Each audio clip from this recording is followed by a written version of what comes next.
নমস্কার প্রিয় ভক্তগণ, আজ আপনাদের শোনাতে এসেছি মহাভারতের আদি পর্বের পঞ্চম গল্পটি। গল্পের নাম স্কন্দ্র ও বিনতার কাহিনী এবং গরুড়ের জন্ম। উগ্রশ্রবা বললেন, সৌনক ঋষিগণ, অমৃত মন্থনের কথা যাতে উচ্চশ্রবা ঘোড়ার উৎপত্তির কথা বলা হয়েছে তা আপনাদের শুনিয়েছি। এই উচ্চশ্রবা ঘোড়াকে দেখে স্কন্দ্র বিনতাকে বললেন, বোন, তাড়াতাড়ি বলো তো এই ঘোড়ার কি রঙের? বিনতা বললেন, বোন, এই অশ্বরাজ সাদা রঙের। তোমার কি রং বলে মনে হয়? স্কন্দ্র বললেন, ঘোড়ার রং সাদায়, কিন্তু এর লেজটি কালো রঙের। এসো, এই নিয়ে আমরা বাজি ধরি। যদি তোমার কথা ঠিক হয় তাহলে আমি তোমার দাসী হয়ে থাকব, আর আমার কথা যদি ঠিক হয় তাহলে তুমি আমার দাসী হবে।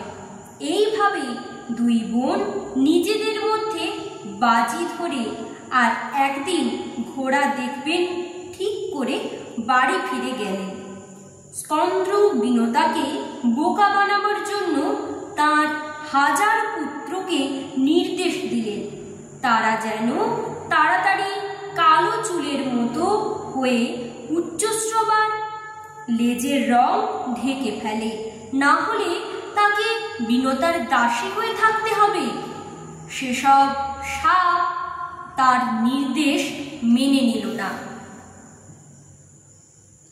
তাদের তিনি অভিশাপ দিলেন, যাও জন্মেজয়, তোমাদের তার সর্বযজ্ঞে অগ্নিতে আহুতি দেবেন। দৈব সংযোগে স্কন্দ্র এইরূপ অভিশাপ তার নিজ পুত্রদের দিয়েছিলেন। ব্রহ্মা এবং সমগ্র দেবকুল এই কথা শুনে তা মেনে নেন। সেই সময় বিষধর সর্পের পরাক্রম অত্যন্ত প্রবল হয়ে উঠেছিল। তাদের জন্য সকলেই খুব ভীত হয়ে থাকত। প্রজাদের হিতার্থে এই অভিশাপ মঙ্গলদায়কই ছিল। যারা অন্যের ক্ষতি করে বিধাতা তাদের প্রাণান্ত দণ্ড দিয়ে থাকেন। এই বলে ব্রহ্মা স্কন্দ্রর প্রশংসা করলেন। স্কন্দ্র এবং বিনতা নিজেদের মধ্যে বাজি ধরে অত্যন্ত ক্রোধ ও আশঙ্কার রাত কাটাতেন। পরদিন প্রাতে তারা দুজনে ঘোড়াটিকে দেখবার জন্য রওনা হলেন। সর্পগুলি নিজেদের মধ্যে আলোচনা করে স্থির করল যে আমাদের মাতৃ আজ্ঞা পালন করা উচিত।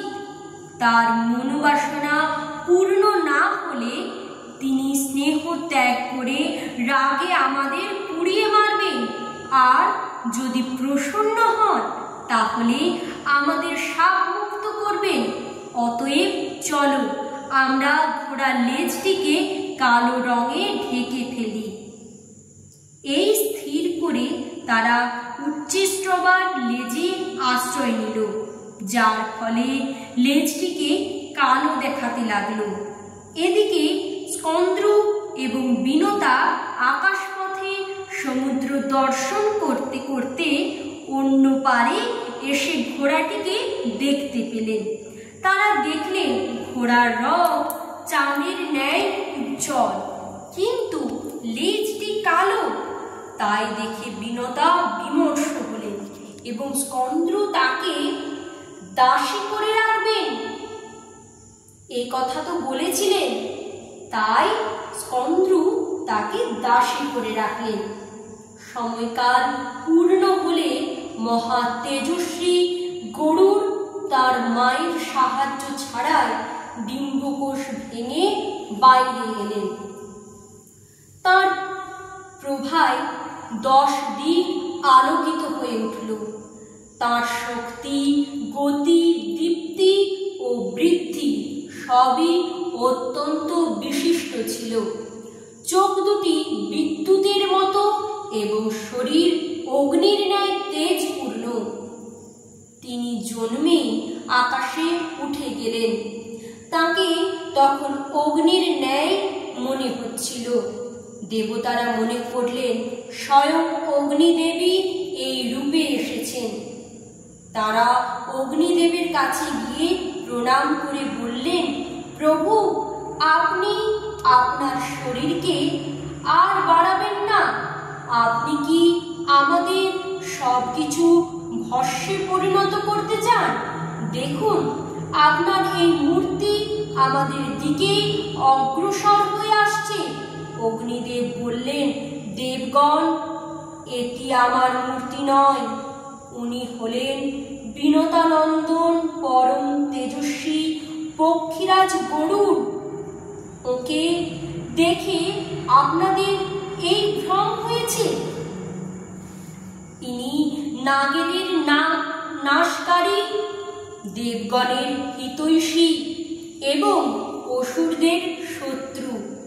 আপনারা একে দেখে ভয় পাবেন না। আসুন, আমার সঙ্গে গিয়ে এর সঙ্গে মিলিত হন। অগ্নিদেবের সঙ্গে গিয়ে দেবতা ও ঋষিগণ গরুড়ের বন্দনা করতে লাগলেন। দেবতা ও ঋষিদের স্তুতি শুনে গরুড় বললেন, আমার ভয়ঙ্কর শরীর দেখে আপনারা যেন ভয় পাবেন না। আমি আমার এই দেহ এবং তেজ সংবরণ করছি। সকলে খুশি হয়ে ফিরে গেলেন। একদিন বিনতা তার পুত্রের কাছে বসেছিলেন।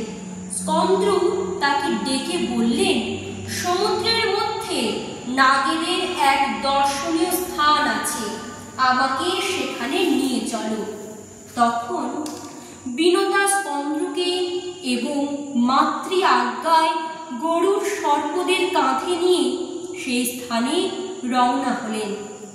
গরুর অনেক উপর দিয়ে যাচ্ছিলেন। সূর্যের প্রখর তাপে সর্পেরা অচেতন হয়ে পড়ল। স্কন্দ্র ইন্দ্রের কাছে অনুরোধ করে সমস্ত আকাশ মেঘাচ্ছন্ন করে দিলেন। বৃষ্টি হয়, সবাই খুশি হলেন। তারা অভীষ্ট স্থানে গিয়ে লবণ সাগর, মনোহর বন ইত্যাদি দর্শন করে যথেচ্ছ বিহার করলেন এবং অনেক খেলাধুলার পর গরুড়কে বললেন, তুমি আকাশপথে আসার সময় অনেক সুন্দর দ্বীপ নিশ্চয়ই দেখেছ। আমাদের তার কোনো এক স্থানে নিয়ে চলো। গরুড় চিন্তিত হয়ে মাকে জিজ্ঞাসা করলেন, মা, আমাকে কেন এদের আদেশ মানতে হবে?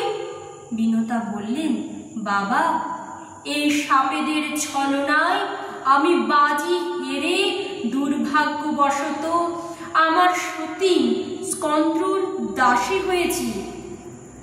মায়ের দুঃখে গরুড়ও দুঃখিত হলেন। তিনি সাপেদের বললেন, সর্পগণ, ঠিক করে বলো, আমি তোমাদের জন্য কি নিয়ে আসব? তোমাদের কি জানার আছে? তোমাদের কি উপকার করতে পারি, যাতে মাকে আর আমাকে তোমাদের দাসত্ব থেকে মুক্তি দেবে? সর্পেরা বলল, গরুড়, তুমি যদি নিজ পরাশ্রয়ে পরাক্রমে আমাদের জন্য অমৃত নিয়ে আসো, তবে আমরা তোমাকে এবং তোমার মাকে মুক্ত করে দেব। ভক্তগণ, এখানেই মহাভারতের পঞ্চম পর্বের গল্পটি পরিসমাপ্তি ঘটল। আর গল্পটি কেমন লাগলো তা জানাতে অবশ্যই ভুলবেন না কিন্তু। আর গল্পটি ভালো লাগলে আমাদের চ্যানেলটি সাবস্ক্রাইব করে আমাদের পাশে থাকবেন। আবার দেখা হবে আপনাদের সাথে মহাভারতের অন্য একটি গল্প নিয়ে, অন্য দিন, অন্য পর্বে। ততক্ষণ আপনারা সবাই ভালো থাকবেন, সুস্থ থাকবেন, সাবধানে থাকবেন। ধন্যবাদ।